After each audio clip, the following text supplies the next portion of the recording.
ও বান্দা, তোর এত টেনশন কিসের রে? আমি আল্লাহ তো তোর জন্য আছি। সুবহানাল্লাহ। আমি আছি না তোর? আরে যার কেউ নাই তাই না টেনশন করে, যার টাকা নাই সে টাকা নিয়ে টেনশন করে, যার অভিভাবক নাই সে অভিভাবক নিয়ে টেনশন করে, যার মোবাইল নাই সে মোবাইল নিয়ে টেনশন করে। আরে আমি আল্লাহ তো আছি, তো আমি আল্লাহ তো আছি যিনি ইন্নাল্লাহ আলা কুল্লি শাইইন কাদির। আমি আল্লাহ রহমান তো আছি, আমি রহিম তো আছি, আমি গফফার তো আছি, আমি সত্তার তো আছি। সুবহানাল্লাহ। আমি গফফার তো আছি, আমি রাজ্জাক তো আছি। আর আমি থাকতে তোর টেনশন কি? বান্দা বলে যে কথা তো ঠিক, যার নাই সে এনে টেনশন করে। আমার আল্লাহ যদি আমার থাকে, আমার তো টেনশন করার দরকার। তার মানে আমি এতদিন টেনশন করেছি, আসলে আমি আমার আল্লাহকে রাখতে জানি নাই। আমি আমার আল্লাহকে রাখতে জানি, আমি আমার আল্লাহকে ধরে রাখার মতো ধরে রাখতে জানি নাই, যার কারণে তো টেনশন আমাকে স্পর্শ করেছে।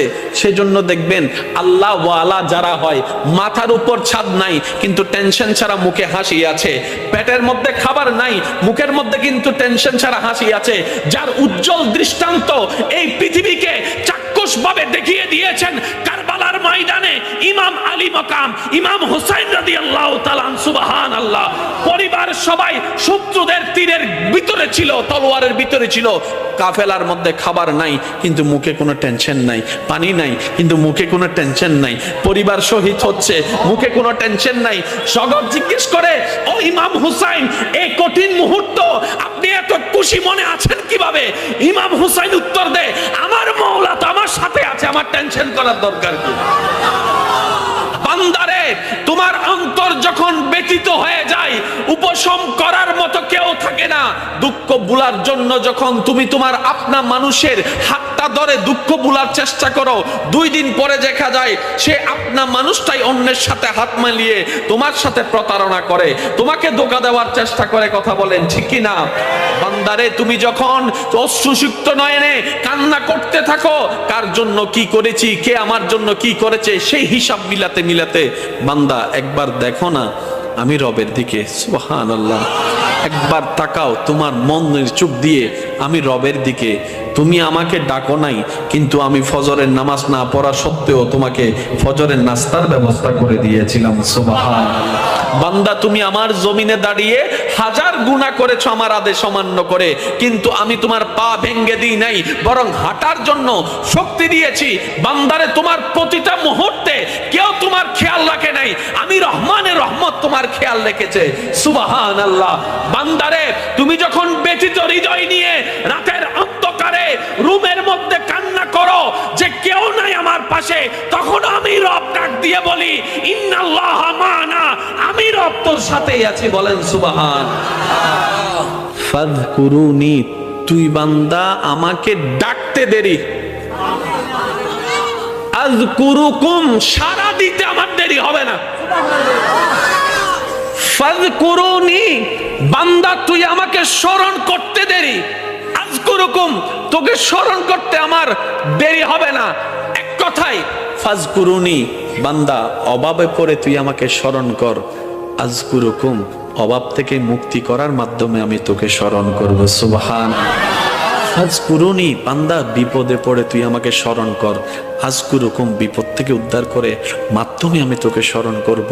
ফাযকুরুনি, অসুস্থ হয়ে তুই আমাকে স্মরণ কর, আযকুরুকুম, তোকে আমি নিরাময় দিয়ে স্মরণ করব। সুবহানাল্লাহ।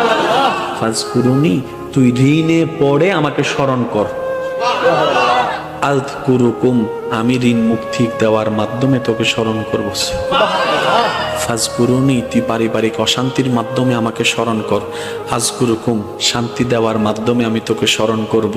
ফাযকুরুনি, বউয়ের অত্যাচার, স্বামীর অত্যাচার, এলাকার অত্যাচার, পরিবারের অত্যাচার, বাবা চাচা মামার অত্যাচারে তুই ধৈর্য ধরে আমাকে স্মরণ কর, আযকুরুকুম, বিজয়ের দেওয়ার মাধ্যমে আমি তোকে স্মরণ করব।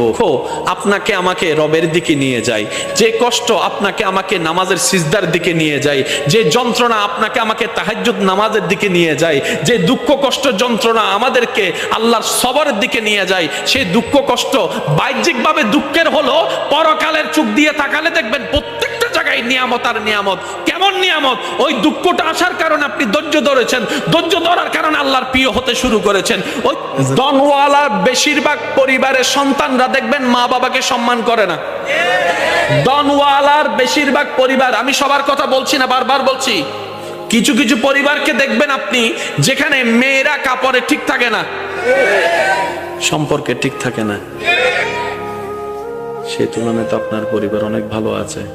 হয়তো খাবারের কষ্টটা হচ্ছে আর কি, হয়তো বেতনটা দিতে একটু কষ্ট হয়ে যাচ্ছে আর কি, কিন্তু ইজ্জত তো নিলামে তুলেন নাই, ইজ্জত তো নিলামে তুলেন নাই। যাই কিছু হোক, ইজ্জত নিয়ে তো আছেন। আর সবাই হয়তো এই কথাই একমত হবেন, একজন মানুষের জীবনে দুনিয়ার বিষয়ে সবচাইতে দামি সম্পদের নাম হচ্ছে ইজ্জত সম্মান। ইজ্জত সম্মানের চাইতে দামি কোনো কিছু হতে পারে? আপনি যদি আমাদেরকে সম্মান দিয়ে শাক দিয়েও বাদ দেন, আর যদি অপমান করে পোলাও রোজ বিরিয়ানি দেন, কথা বলতে হবে তো, অপমান করে যদি পোলাও রোজ বিরিয়ানি দেন এখানে যাবে না। আর যদি সম্মান দিয়ে একটু শাক দিয়ে লবণ দিয়ে বাদ দেন, ভাই আপনার জন্য অনেক মেহমানদারি করার ইচ্ছা ছিল কিন্তু আমার তো তৌফিক নেই, একটু ভাত আর লবণ, আপনি খুশি মনে খাইতে পারবেন, কারণ সেখানে আপনি সম্মান দেখেছেন, সেখানে আপনি ভালোবাসা দেখেছেন। সুবহানাল্লাহ। যাদের ধন বেশি ওনারা মনে করে, আমরা যারা ধন নাই তারা মনে করে কি আল্লাহ তাআলা খুশি হলে ধন দেয়, আল্লাহ খুশি হলে গাড়ি দেয়, আল্লাহ খুশি হলে বাড়ি দেয়, আল্লাহ খুশি হলে ব্যবসা দেয়, আল্লাহ খুশি হলে চাকরি দেয়, আল্লাহ খুশি হলে রাজত্ব দেয়, আল্লাহ খুশি হলে জায়গা দেয়। শ্রদ্ধার সাথে বলি, না রে না ভাই, আল্লাহ খুশি হলে রাজত্ব দেয় না। এরকম হলে তো ফেরাউনের উপর আল্লাহ খুশি, এটা প্রমাণ হয়ে যেত। আল্লাহ খুশি হলে রাজত্ব দেয় না। আল্লাহ খুশি হলে, খুশি হওয়ার নিদর্শন টাকা নয়, বাড়ি নয়, গাড়ি নয়। আল্লাহ যখন কোন বান্দার উপর খুশি হয়ে যায়, হাজার বিপদের মধ্যেও তার অন্তরে আল্লাহ প্রশান্তি নাজিল করে, দয়া নাজিল করে, শান্তি নাজিল। আল্লাহ খুশি ব্যক্তি সুবহানাল্লাহ বলবে, আলহামদুলিল্লাহ বলবে, লা ইলাহা ইল্লাল্লাহ বলবে, আল্লাহু আকবার বলবে, আর মিজানে তারিফ আল্লাহ তার জন্য পরিপূর্ণ ঘোষণা করা হবে। আসমান জমিনের মাঝখানে যত খালি জায়গা সব সওয়াব তার আমলনামায় দিয়ে দেওয়া। যে সকলের কাছে অনুরোধ করছি, আমি কিন্তু শারীরিকভাবে প্রচন্ড অসুস্থ, কথা বলতে আপনার অন্তর তত বেশি স্বচ্ছ হয়ে যায়, পরিষ্কার হয়ে যাবে।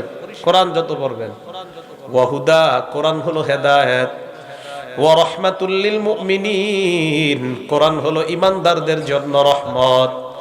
এই আয়াতের মাধ্যমে প্রমাণ হয় যে ঘরের মধ্যে কোরআনের তেলাওয়াত যত বেশি হয়, ওই ঘরটা আল্লাহ রহমত দ্বারা পরিপূর্ণ করে দেয়। রহমত